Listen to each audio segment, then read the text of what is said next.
Djalma Mota Argolo, bem-vindo de volta É ao uma alegria Celtic. estar aqui com você, né? Também conhecido vulgo meu filho. Eu estou acompanhando, eu estou olhando aqui do lado, porque eu estou acompanhando no aplicativo do computador, mas é péssimo. Ele fica atrasado. E Muito aí? bem. Como é que você está? Ótimo, tendendo a melhorar. Depois dos 80, já? O pior é isso, não é? Ou o melhor, depende. Tem gente que eu não sei nem se chega lá, mas tudo bem. Mas fala a verdade, qual é a vantagem de chegar nos 80? A sabedoria, a experiência. Modéstia, a modéstia, não Sim, é mas isso? isso é a minha característica fundamental.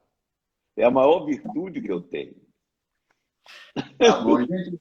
Nós vamos hoje falar sobre a dimensão humana de Jesus. Como Exato. eu estou dando ultimamente muita aula, eu estou sob o arquétipo do professor, então eu Isso. quero fazer algo bem didático. Ótimo, vamos lá. Então eu quero começar pela pergunta básica. É importante falar sobre a dimensão humana do Cristo? Por quê? Em primeiro lugar, porque fizeram uma mitologia tão grande em torno dele, transformaram ele num mito tão imenso que nós perdemos a dimensão real dele. Ou seja, o homem. Porque, veja, quando transformaram ele em Deus, colocaram ele para além de nós.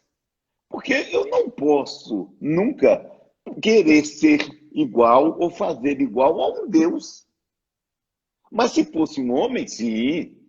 Por isso, na minha vida, eu sempre busquei. Aliás, essa é uma questão histórica, é uma quest histórica. Os historiadores sempre ficaram atrás do Jesus histórico, ou seja, o Jesus homem, o judeu que viveu numa época determinada, num local específico, que fez um trabalho e que, de certa forma, impactou a história. Então, essa é a busca. Vários vêm escrito livros, Jesus, homem. Eu mesmo escrevi um, A Dimensão Humana do Cristo, e um outro, A Dimensão Psicológica do Cristo. Ah? Então, essa busca é importante. Porque, por exemplo, eu só consegui um contato efetivo com o homem Jesus no dia que eu descobri um erro dele. Aí eu disse: pronto, estamos juntos. Aí você cria um problema agora. Eu criei, foi ele. É, Você cria um problema porque você mete num vespeiro de crenças. As pessoas acham que se falarem mal de Jesus, por qualquer coisa que seja, estarão falando mal da perfeição e, É. de alguma forma, serão condenadas por isso. E serão punidos. Mas calma, vamos manter o didatismo de hoje. Eu estou sob o arquétipo do professor, não esqueça. Então Vamos vamos lá. Eu falei no homem Jesus, nós estamos falando sobre isso. Ah? isso. E eu disse que eu me liguei mais a ele no dia que eu descobri um erro dele, pelo menos. Agora você me obriga a perguntar qual o Ah, erro dele. mas é isso mesmo? Essa é a jogada psicológica. Você me tira do meu didatismo. Qual foi o erro de Jesus? A da Olha, árvore? A da figueira? isso, da figueira. Que o interessante é tão complicado para a mente do pessoal que o próprio Allan Kardec, em O Evangelho segundo o Espiritismo, que eu traduzi do francês, ele coloca como a parábola da figueira. Só que, diferente das parábolas, as parábolas sempre começam Jesus dizendo: havia, né, um homem, havia um lugar, ou o reino de Deus parece com. Mas nesse caso, não. Existem duas versões, a de Mateus e a de Marcos. Eu prefiro a de Marcos. A de Mateus é a mesma coisa, só que o secar a figueira é imediato. Vocês, para quem não sabe ou não está lembrado, vamos colocar rapidamente, né? Pelo Evangelho de Marcos. Jesus vinha, era a última semana. Então ele vinha da casa de Lázaro para Jerusalém. Ao passar por um determinado lugar, perto do Monte das Oliveiras, ele viu uma figueira que tinha folhas. Logo, devia ser outono. Tá? Porque no outono as folhas começam a cair, porque lá gela. Então ele passou, viu que tinha folhas, estava com fome e foi ver se tinha fruto. Quando chegou lá, não tinha fruto porque não era tempo de figo. Aí ele disse: nunca mais ninguém coma fruto de ti. Quantas vezes a gente já teve raiva de uma coisa que a gente foi pegar e não tinha? Mas só que não era tempo de figo. E ele foi embora, entrou em Jerusalém, depois voltou para a casa de Lázaro, em Betânia. Aí quando ele volta, quando ele retorna, no dia seguinte, os discípulos dizem assim: Pedro, Simão Pedro, mestre, a figueira que amaldiçoastes secou. Ele virou-se e disse assim: se disserdes a esse monte, ergue-te e lança-te no mar, e não duvidares no teu coração, isso se fará. Porque tudo aquilo que pedirdes, orando, crede que recebereis. Olha que coisa interessante. Primeiro, ele secou uma árvore que não tinha figo, porque não era tempo de figo. Estava errado, é erradão. Tá? Em segundo, ele nem se justificou. Ele usou aquilo e deu uma lição, que às vezes, é aí que as pessoas não entendem. Ele chamou a atenção para um problema. Tudo que você pedir, você vai receber, mesmo que esteja errado. Esse é que é o grande problema. Então, eu Mas vi aí, um homem aí. tá, ok. Agora vamos tentar compreender isso aí. Vamos embora. Porque se Jesus era o Espírito, dentro da categoria do livro dos Espíritos, se ele é um Sim. Espírito puro, se ele já ultrapassou a erraticidade, podemos compreender que ele alcançou um alto grau de Sim. compreensão de si mesmo. Sim. Ele ampliou a consciência dele. Sim. Então, em tese, ele não tem mais complexos, digamos assim, negativos que possam modelar seu comportamento. Esse ato de mandar secar uma árvore porque não tem a comida que ele pretende, não denota uma ação de ato falho? Veja só, denota uma coisa. Não importa o espírito, a dimensão que ele esteja, se ele se ligou a isso aqui também tem suas exigências. Aí é que está o detalhe. Tá? E essas exigências são grandes. E ele mesmo deixa isso claro no Getsemane, depois da última ceia, quando ele vai ser preso. E ele está sabendo que vai ser preso. Então, os discípulos dizem assim: fica aí que eu vou orar. E eles começam a orar. Senhor, se possível, passa de mim esse cálice sem que eu beba. Ora, peraí. Esse espírito superior, sabendo que aquilo era o necessário, por que estava pedindo para que passasse o cálice? Mas, ao mesmo tempo, ele diz: todavia, que não se faça a minha vontade. Quer dizer, a vontade dele não era de sofrer, porém a tua. E mais adiante, depois que ele tenta falar, os outros estão dormindo, e ele não consegue, ele diz assim: porque o espírito é forte, mas a carne é fraca. E aí é que a gente vê o problema do espírito ligado ao corpo. Então, ele tinha que se subordinar às leis daqui, às leis sociológicas, às leis históricas e às leis físicas. E naquela hora ele estava suando sangue, ele estava em agonia. Quem é que estava em agonia? O espírito, não, mas o corpo. Aí é uma coisa interessante, espírito e personagem. É interessante para um dia a gente conversar isso numa live. Porque agora nós estamos falando de Jesus, o ser humano. E aí está o ser humano. Certo. Tá? Entendi. Então, entender Jesus como um ser humano é entender que vão existir limitações que ultrapassam, inclusive, a nossa vontade? Exato, exatamente. Exatamente. Você quer ver uma coisa? Nós podemos nos viciar em alguma coisa. Bebida, por exemplo, uma droga. E depois de um certo tempo a gente quer deixar. Mas quem é que se revolta contra deixar? O psiquismo que quer ou o corpo que está acostumado? O corpo. Por isso a síndrome de abstinência. A síndrome de abstinência não é psicológica, é física mesmo. O corpo começa a suar, a pessoa começa a passar por aquelas angústias. Ou seja, o corpo tem exigências.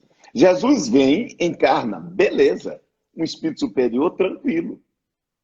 Ele cumpre em todo um projeto, sim. Ele passa cerca de 30 e poucos anos em casa. Provavelmente o pai morreu e ele cuida da família. E ele tem que casar os irmãos, as irmãs, que ele tinha vários irmãos e tinha várias irmãs. E o povo tentou escamotear isso, porque ele era o primogênito. O primogênito, ele era obrigado a substituir o pai na ausência do pai.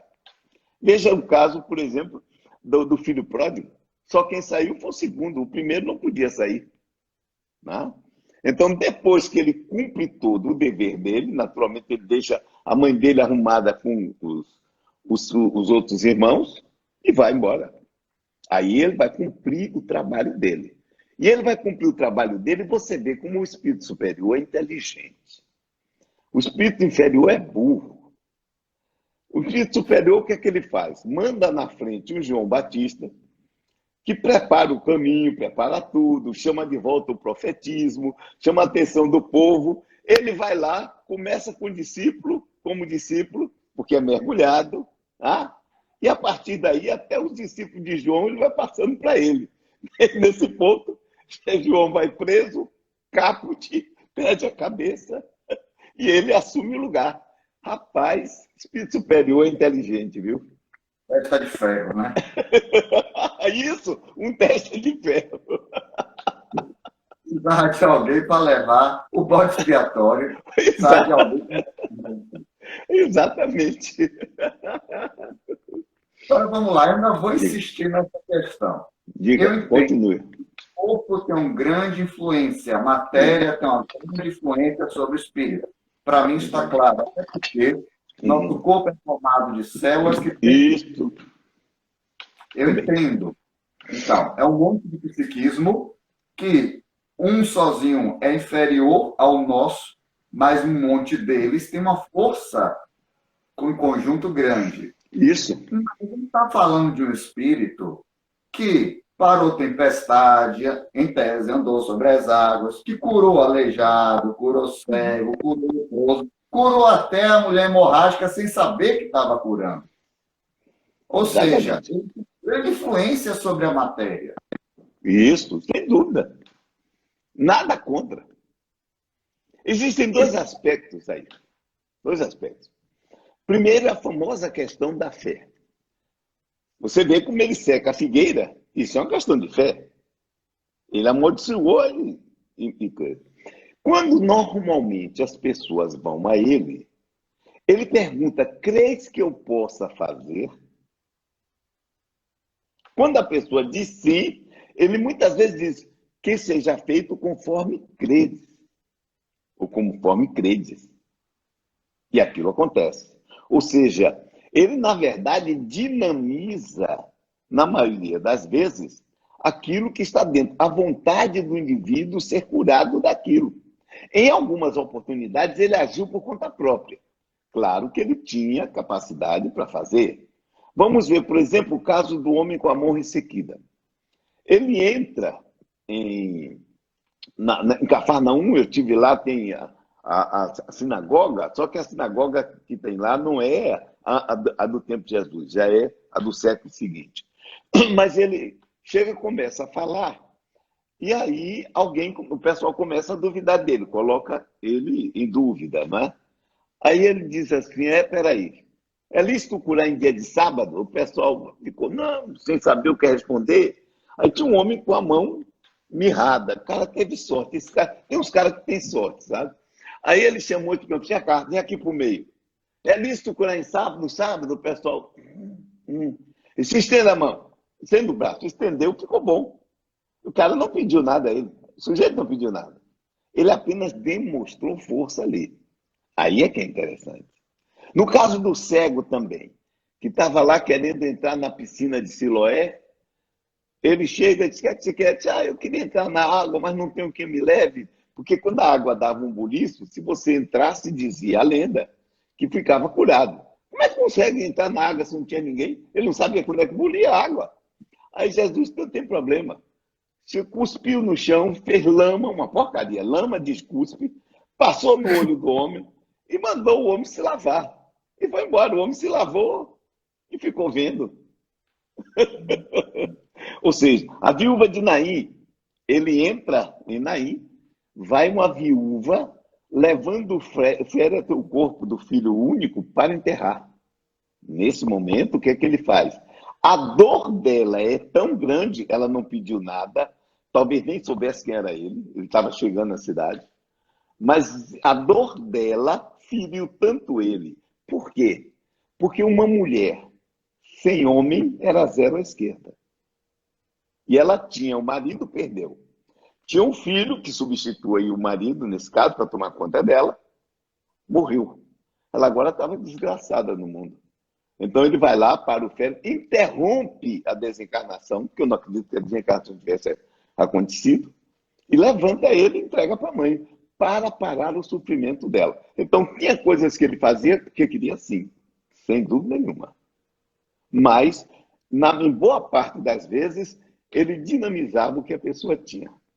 Então, era um espírito superior, sim. Espíritos superiores encarnados curam. Se você pegar a história de todas as religiões, vão ter curas assim também.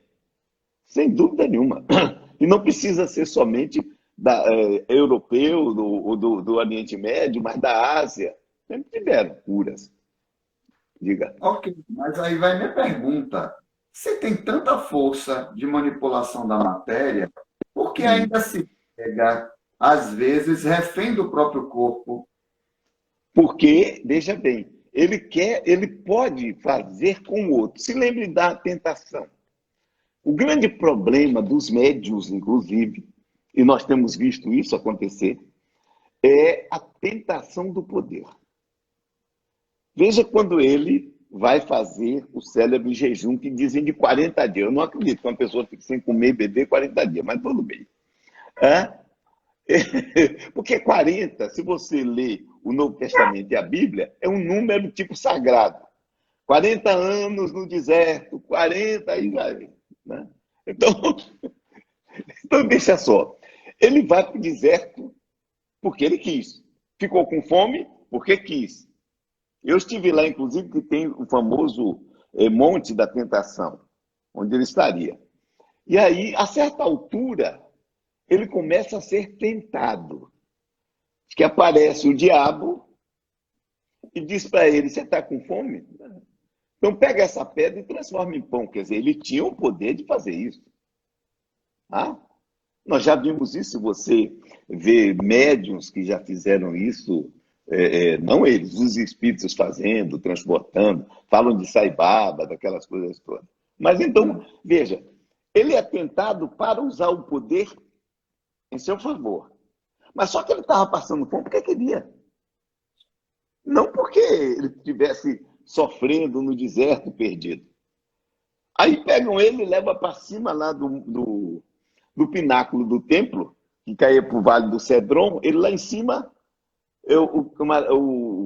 segundo dizem, o diabo olha para ele e diz assim: salte lá embaixo, porque ele disse: os seus anjos, está escrito que devem te segurar para que teus pés não tropecem em pedra. A primeira resposta: nem só de pão vive o homem. Eu até concordo com ele, né? Vive de feijão, é uma série de coisas, mas tudo bem. Aí ele diz assim: não tentarás ao Senhor teu Deus. Tem histórias interessantes sobre isso. Às vezes as pessoas querem fazer algo indo de encontro a toda a lógica. E ele: não vou fazer isso, porque aí ele ia se mostrar. E, finalmente, a tentação política, não é?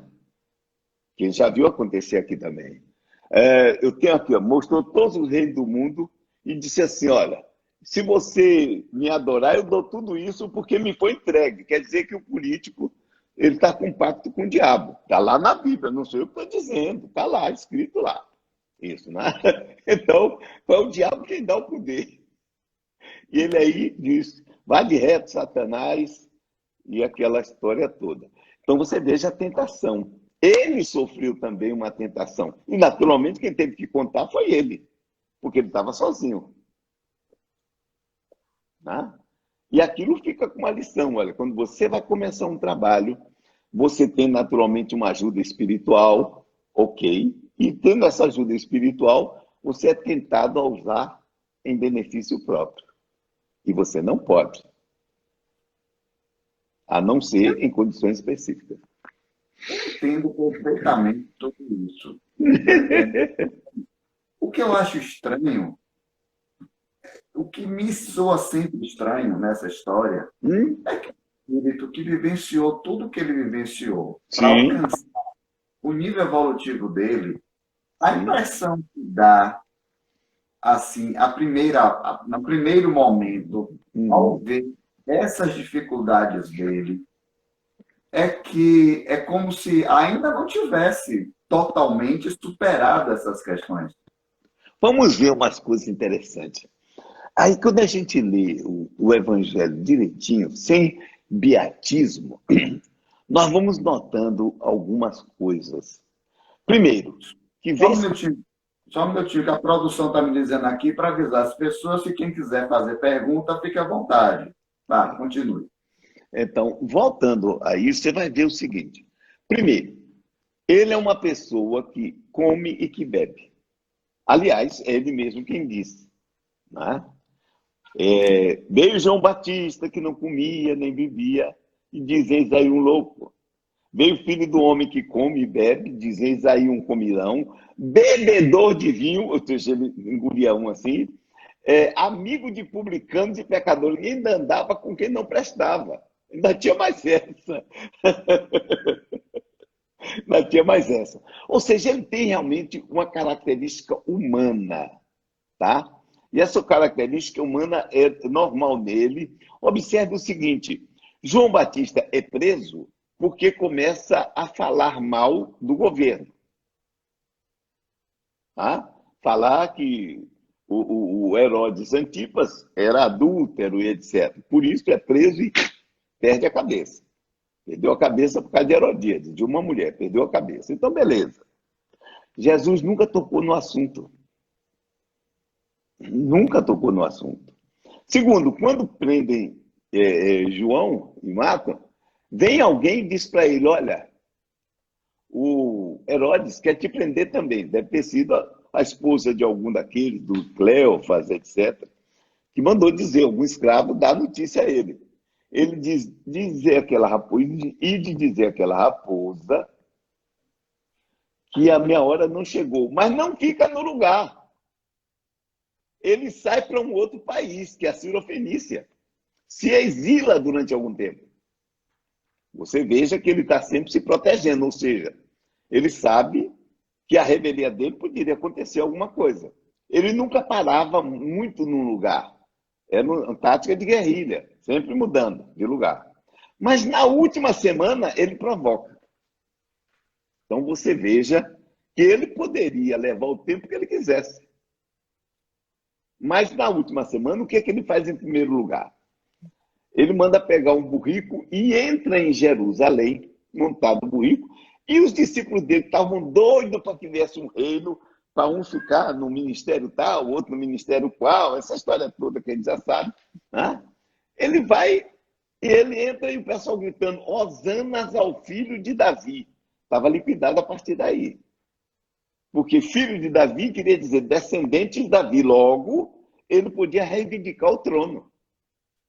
A partir desse momento, a morte dele era questão de tempo, que Pilatos não ia deixar isso passar em brancas nuvens. E ele, quando chega no templo, ele começa a falar e os meninos começam a gritar isso. Aí os sacerdotes dizem: veja o que eles estão dizendo, que os sacerdotes estavam com medo. Os romanos podem aproveitar isso e fazer uma limpa com a gente. Ele disse: se eles se calarem, essas pedras clamarão. E ele começa a provocar. Eu acho interessante essa parte. A última semana, que é a única que a gente pode quase acompanhar dia a dia nos evangelhos, né? que era o famoso mais tarde, é o querigma da paixão, é a proclamação da paixão.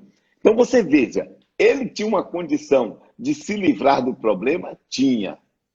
Mas ele se submete. E na oração que a gente estava falando, isso acontece. Então ele era um ser humano. Ele passava pelas condições humanas. Tinha um poder? Sim. Nós já vimos médios que curam, nós já vimos médios que pegam um canivete, abre a pessoa e imediatamente fecha tudo. De ter condições, tem. E o espírito superior deve ter muito mais do que esses espíritos que a gente conhece e que fazem essas coisas, tá? Então, o homem está ali, mas também tem algumas leis que ele não pode fugir dela. Ele não podia, por exemplo, ultrapassar o seu tempo. Era impossível isso acontecer. Porque nós mergulhamos na sociedade e no tempo como estamos mergulhados dentro d'água. E outra vez vamos ver o ser humano. Diga, vá. Coloca. Não, diga.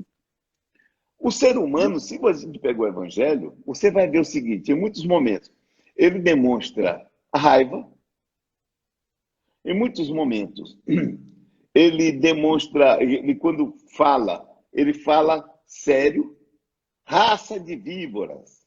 Ninguém diz isso assim, oh meu Deus, raça de víboras, seria terrível uma coisa dessa, né? Ah. Sepulcros caiados. Não dá, né? Ninguém ia levar a sério. Sepulcros caiados, racistas, hipócritas.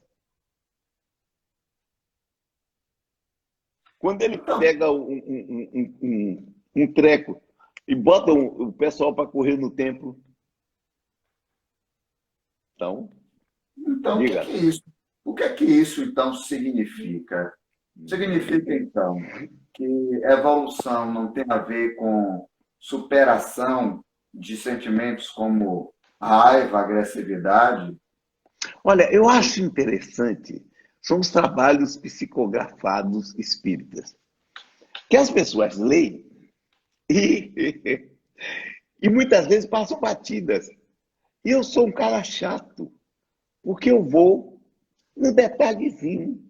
Aquele detalhe da mulher do piolho. Tem um livro chamado Renúncia, que tem uma mulher chamada, é escrito por Emmanuel. E esse Renúncia tem uma mulher chamada Alcione, que já tinha ultrapassado tudo, já não precisava mais encarnar. Mas aí, uma coisa que não dá para entender, viu? Mas tudo bem. Ela diz que ficou um amor à retaguarda, quer dizer, aquela história de alma gêmea, aquela maluquice que Emmanuel colocou, né? Aí ela resolve voltar. Então, um espírito que já está lá em cima diz assim, olha, você está se arriscando. Ela disse, porque você já não precisa mais disso. Mas se você voltar, você pode criar laços lá. Por causa de quê? Do corpo e das condições aqui. Ou seja, seria o que na Índia os gurus chamam a queda do santo. Tá? Se houvesse karma, seria o cara entrar novamente num karma. Mergulhar em Maia e se perder. E a ideia de que o espírito não pode regredir? Mas não é regressão. Aí é o seguinte, regredir seria ele voltar para uma idade anterior. Não. Ele fica preso a novos compromissos. Mas não está regredindo. Ele cria novos compromissos. Regressão seria ele perder tudo. Ele não será mais, digamos, um assassino, um bandido. Mas ele cria compromissos que só vão segurá-lo complexos. Você disse naquela hora, complexo. Jesus tinha um complexo? Tranquilo. Tinha um complexo paterno positivo e um complexo materno negativo. Por que negativo materno? Primeiro, porque ele só chama a mãe dele de mulher. Segundo, ele olha, nunca ele se referiu à mãe dele como mãe. Um ponto interessante nisso é que, desde Caná, quando ela pede para transformar água em vinho, e eu acho que ele transformou foi em Coca-Cola, Ele vira para ela e diz: mulher, que tenho eu contigo, já dá um chega para lá nela. Quando eles estavam um dia fazendo os trabalhos dele lá, eles vão, ela mais os irmãos, para pegar ele, porque pensavam que ele tinha enlouquecido. Tua mãe e teus irmãos estão aí fora. Ele disse: quem é minha mãe? Quem são meus irmãos? Minha mãe e meus irmãos são aqueles que são a vontade do meu pai. E na hora que ele está morrendo na cruz, diz o Evangelho de João. João, o evangelista, futuro evangelista, está ali e a mãe dele também. Ele olha para ela lá de cima e diz: mulher, eis aí teu filho. Filho, eis aí tua mãe.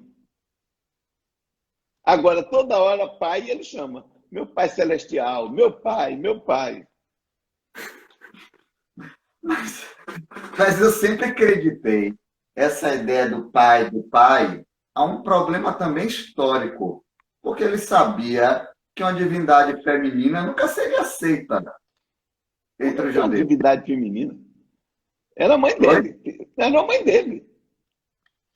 Não era uma Sim, divindade ainda. Foi não, transformada depois. eu estou falando dessa questão do pai, inclusive a referência dele a Deus, Ah, né? Essa visão ser mais um problema de época. sim, concordo com você, porque o pai era a figura efetiva. A mulher era apenas um zero à esquerda, que acompanhava, etc. Aquilo tudo. Isso aí, estou com você. Mas o mais interessante é que ele faz crescer a figura do pai. Tá? Ou seja, ele coloca em tudo o seguinte: como um pai ajuda os filhos, Deus ajuda também. Por exemplo, quando ele diz assim: pedi e recebereis. E ele vira e diz assim: qual de vocês a quem um filho pede um pão e dá uma pedra no lugar? Qual de vocês a quem um filho pede um peixe dá uma serpente? Se vocês que são maus sabeis dar boas coisas aos vossos filhos, quanto mais vos dará bens o vosso Pai Celestial se vos pedirdes. Ou seja, ele coloca em Deus todo aquilo que seria uma qualidade paterna. O pai dele é uma figura interessante. Você sabe que José é chamado de um santo silencioso, né? Porque ele entra mudo e sai calado. Maria não deixava ele falar, né? Você fala muito aí em sua casa? Não. Ou é só você dá sempre a última palavra? Você está certa, meu bem. Então nós vemos Jesus como um Espírito encarnado, sim, mas ele encarna, primeiro, numa época, numa determinada condição, tá? Nessa condição, o que é que ele faz? Ele, primeiro, se submete a leis, submete a costumes. Inclusive, no episódio da mulher sirofenícia, quando ela vem até ele pedindo para curar, ele não dá bola para ela. Ele está andando e o lugar é um lugar cosmopolita. Aí os discípulos assim: essa mulher está correndo atrás de nós estamos pagando um maior mico aqui. Ele vira para ele e diz assim: eu só vim para as ovelhas perdidas da casa de Israel. Aí é que a mulher chega, se ajoelha e pede a ele se podia curar a filha dela. Ele disse assim: não é bom que se tire a comida dos filhos da casa e se dê para os cachorrinhos. Ainda foi cruel com a mulher. Aí a mulher disse assim: mas os cachorrinhos comem das migalhas que caem. Aí a pessoa nunca para se perguntar, e eu sempre parei, eu digo: mas peraí, por que ele precisou fazer esse mise-en-scène todo para isso? É porque ele estava defronte de 12 judeus, queridinho. E os judeus você conhece. Sim. Você sabe o costume, como eles são, tá? Então, ele não podia sair. Você veja, você falou da mulher da hemorrágica, né? Hemorroíça, desculpa, a mulher hemorroíça. E tem um fato interessante. Chamam ele para curar o servo do centurião, que era um oficial do exército invasor e colonizador, tá? Uma autoridade estrangeira que dominava. E aí ele vai. Ele não te recusa. Mas quando ele chega perto, o homem manda um escravo para ir lá e diz assim: olha, se eu sou um comandante, eu tenho soldados, eu mando um fazer uma coisa, ele faz, manda ele para outro lugar e o outro vai. Então, basta você dizer uma palavra para meu servo ficar curado, porque eu não sou digno que entres na minha casa. Porque o homem sabia o que estava acontecendo. Se ele entrasse na casa do sujeito, ia dizer que ele era colaboracionista. Né? Ou seja, ele se coloca em situações, mas ele sabe que tem quem salve. Isso ele sabe. E tem uma situação interessante que é com a mulher adúltera. Na mulher adúltera tem um fato dele. Ele chega, é madrugada ainda, está no pórtico Nicanor, lá do templo, e chegam os caras e jogam uma mulher na frente dele e dizem assim: essa mulher foi apanhada em flagrante adultério. Diz a lei que ela deve ser apedrejada até a morte. Você vê o seguinte, ele tinha sempre a resposta pronta. Sempre. Você vai lendo coisa, quando as pessoas chegam, uma moeda, hipócritas, por que me tentais? Mostra a moeda. Ou seja, ele dava logo a resposta na tampa. Mas, naquele momento, ele não deu. Ele coloca o joelho no chão e começa a escrever com o dedo. O pessoal diz assim: cadê na areia? Eu digo: Betraquê era dentro do templo. Era mármore. Tinha areia. Ele estava com o dedo, como a gente fica às vezes pensando assim, o que é que eu vou dizer? Eu acredito que ele estava assim. Como é que eu saio dessa? Como é que eu saio dessa? Ah? Ele falou assim: me ajuda aí, pô, dá uma dica. Tanto que ele demora que o pessoal insiste. Ele levanta e aí ele tem um estalo de Vieira. Qual é? Ele não diz para o camarada que não pode apedrejar. Ele concorda, vamos apedrejar. Tudo bem. Agora, vamos mudar o ritual, porque é isso que ele podia fazer. Como o Rabi ele podia fazer. Ele não discordou que a mulher tinha que ser apedrejada. Mas aquele que nunca errou, é o grande problema das traduções, que hamartia no grego significa errar o alvo. Você atira uma flecha e não acerta o alvo. Então, ele coloca qualquer tipo de erro. E muitos séculos antes da nossa legislação, ele transformou um adultério num erro como outro qualquer. Tá? E aí, quando todo mundo vai embora, porque não consegue, ninguém tem coragem de dizer que nunca errou, porque se fosse quem nunca adulterou, podia ter alguém que não tivesse adulterado. Tá? E aí, a condição é que é braba. Aí, quando todo mundo vai embora, ele vira para a mulher e faz uma pergunta que seria, pelo amor de Deus, se não fosse uma terapia breve, seria um absurdo. Ele disse assim: mulher, onde estão os que te condenavam? E ela disse: foram. Ele chama a atenção dela: está vendo que todo mundo erra? Na verdade, é isso que ele está dizendo para ela. Ele faz uma terapia imediata nela. Tá? Então, você veja, por que ele não respondeu de imediato? Porque isso ele podia dizer logo. Porque ele teve que pensar. E aí você vê que o espírito, mesmo elevado, numa condição humana, ele não tem sempre aquela esperteza como ele tinha, de qualquer forma, sempre, né? Então ele estava subordinado. Diga. Lucas fez uma pergunta aqui, você já falou Diga. um pouco sobre isso. Mas Lucas é o evangelista? Não, é Lucas Vive, mas o filho daquela mulher Vilmar. Sim, Vilmar, eu sei quem é. Então, ele pergunta aqui, ele queria saber mais, mas você falou bastante acerca da relação de Jesus com sua família, sobretudo os irmãos. Os relatos sobre essa temática são mais escassos. Veja só, os irmãos, o que se vê é o seguinte: a família dele, depois, os parentes dele, depois da morte dele, quando começou o movimento a ficar maior, começaram a se ligar. Né? Porque depois de Paulo, aqueles que faziam parte do grupo de Jerusalém, esses terminaram como uma seita. Porque os politeístas tomaram, ficou com uma seita. Eram os ebionitas. E eles eram ligados ao pessoal de Nazaré, os parentes de Jesus. No tempo de Vespasiano, 2 foram presos e levados lá. Eram descendentes da família de Jesus. Tá? E tem mais. Quando Simão Pedro começa a fazer aquelas curas, e olha que Simão Pedro faz cura em nome dele. Porque você não vai dizer que Simão Pedro tem aquele poder todo de fazer uma cura. Tá? Quando começa o Atos dos Apóstolos, que ele vai no templo com João, então um aleijado de nascença, ele vira e diz assim, eu não tenho nem ouro nem prata, o homem não pediu nada, mas o que eu tenho eu te dou, em nome de Jesus, levanta-te e anda. Tá?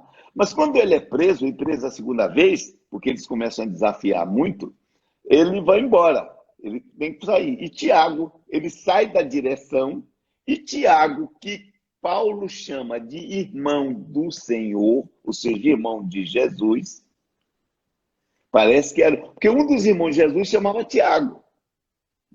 É uma confusão esse nome, inclusive, né? Porque, na verdade, em judeu, em hebraico, é Jacob. Aí depois virou Iago. Depois virou Tiago, para a gente. Depois virou Jacques, para o francês. Depois virou James, para o inglês. Ave Maria, esse cara que meu nome. Amabel. Entendeu? Diga. Mas aí, a gente fala, a gente não, se fala muito em planejamento encarnatório. Um planejamento, a encarnação de Jesus requeria um certo planejamento. Sem dúvida. Porque ele queria deixar uma marca na Sem humanidade. dúvida. E ele deixa. Então, essa família de Jesus, ela foi estruturada, pensada... Para isso, não, juntaram alguns lá e... Porque ele tinha que ter um suporte familiar. Tinha que ter um suporte familiar. Tá? Ele não podia ser assim, algo que desceu do céu e aí pronto, como o pessoal está esperando no advento. Isso não acontecia. Ele tinha que chegar pequenininho, como ele chegou, aquela história toda, se desenvolver numa família. Tá? Não, ele nunca fez nada demais antes disso, a não ser dar dor de cabeça ao pai e à mãe quando ele fica no... esqueceram de mim 0, né? O que prova que ele não era filho único. Porque ninguém esquece filho único. Dá licença. Dá licença. Se o casal, se a mãe e o pai esquecerem um filho único, tem que ir para o psiquiatra, não tem jeito. Tem um problema aí. Não é verdade? Verdade. Pois é. Então foi uma família de contingência? Congelou a internet dele. Estava ligado. Dá uma ligação que chegou aí. Diga. Sim, então essa família foi de contingência? Não, era uma coisa necessária, porque ele não podia nascer do espaço, né? Não tinha como. Filho da pomba. Ah, bom.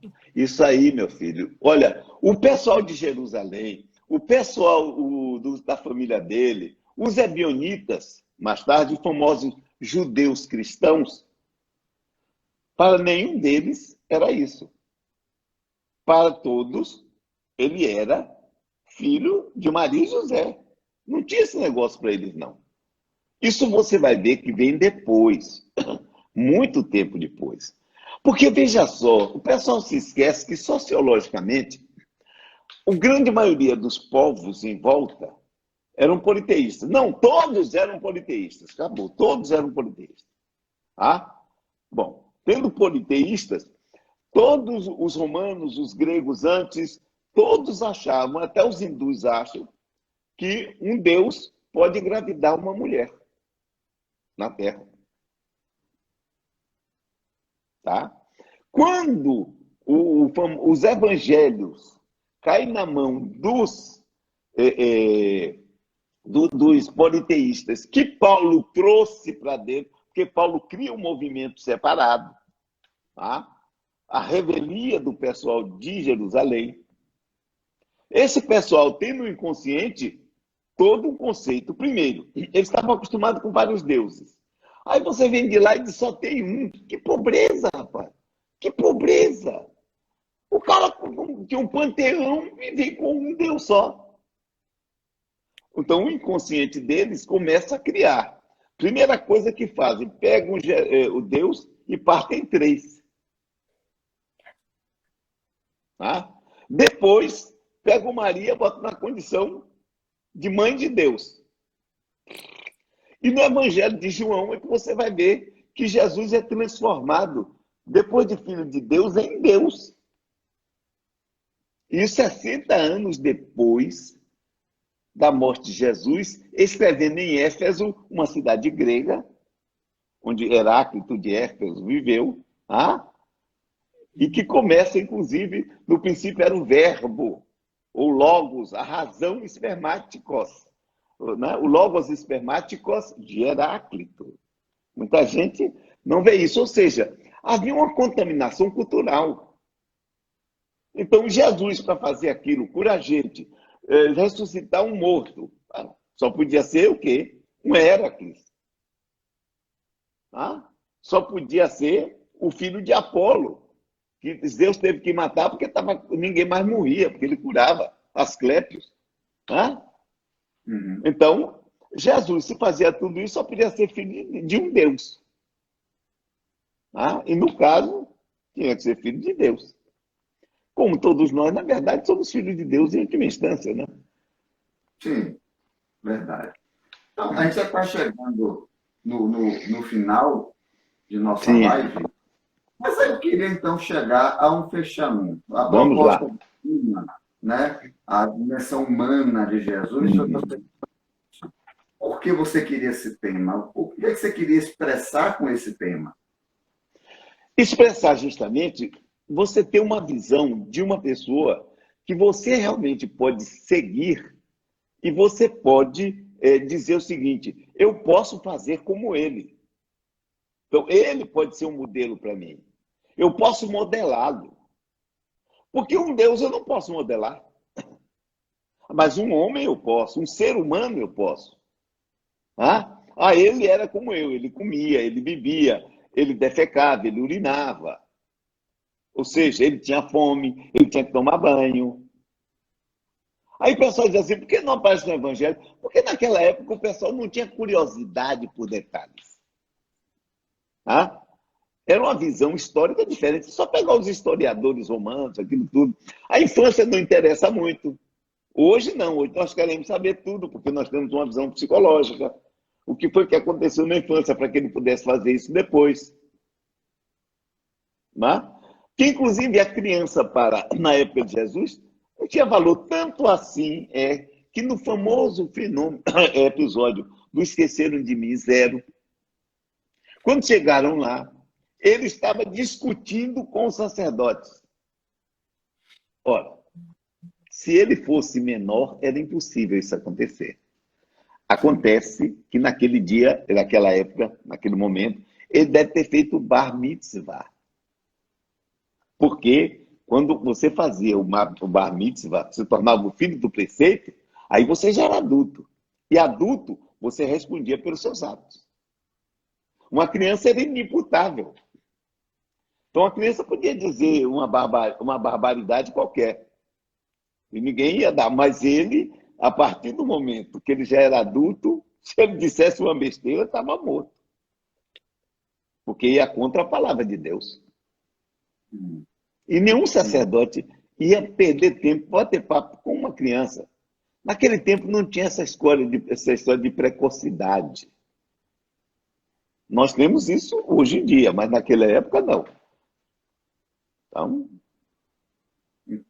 é preciso saber que é difícil. Diga. Então, a mensagem é que se nós pararmos de colocar um Jesus divino longe de nós, se torna mais acessível viver o seu evangelho. A nós? Exatamente. Porque qual foi a grande jogada? Transformar Jesus em Deus o afasta de nós. Logo, tem de haver intermediários entre ele e nós. Essa é a grande jogada. religião é instrumento de poder. Hum.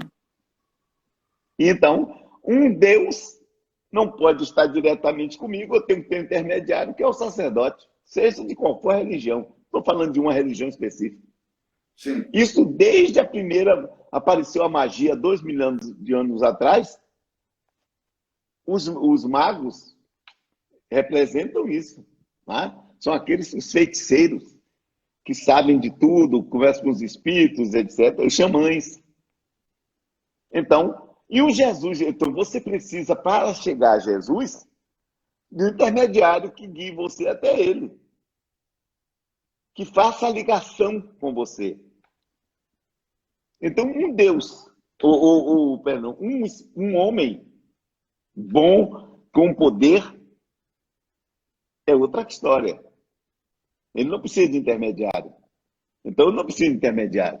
Eu, pessoalmente, eu acabei com intermediários entre mim e Deus.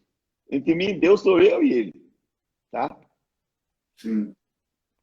É interessante que até no Espiritismo acabamos criando isso, né? Mas criamos, claro. Claro. Nós temos os médiuns que são os augures, que são os gurus, que são os Illuminati, aqueles que têm acesso.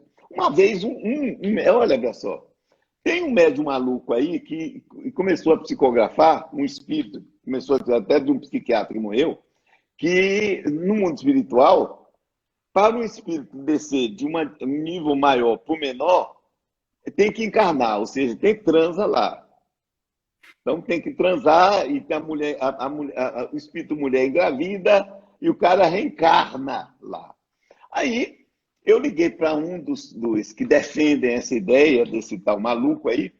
Eu perguntei para ele assim: me dê provas de comunicações mediúnicas anteriores a Kardec, no tempo de Kardec, que falem isso. Ele disse: eu não tenho. Eu disse: sim, como é que você sabe que isso acontecerá? Porque eu sou médium. Aí você já sabe quando eu mandei para onde eu mandei ele, né? Entendi. Já lhe conheço bastante para saber como está.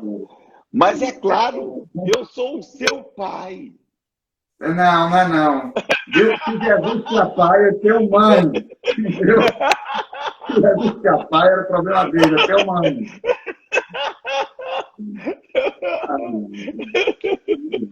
Ó, já estamos chegando no fim, faltam só 2 minutos, então para a gente poder fazer o nosso encerramento, faça uma prece. Vamos lá. Senhor Deus, Pai de bondade, nós te agradecemos por esse momento de conversa, onde nós não desfizemos de Jesus, mas sim nós o colocamos numa posição tal que nós podemos segui-lo, nós podemos não só admirá-lo, mas tê-lo como modelo e guia. Como, aliás, nós encontramos no Livro dos Espíritos. Ele é um modelo. Ele é, como diz Paulo, no Livro dos Espíritos, na conclusão da mensagem dele, o arquétipo humano por excelência. Ele é o que nós devemos seguir, nós aqui do Ocidente, naturalmente. E te agradecemos por isso, Pai, por esse momento da conversa, que embora levemos na brincadeira muitas coisas, ela é muito séria, porque coloca novamente Jesus numa dimensão em que nós podemos modelá-lo, nós podemos vivê-lo, nós podemos senti-lo e, como ele diz, tudo o que eu fiz, podeis fazer e muito mais, porque eu estou indo para o Pai. Obrigado por isso e paz para todos.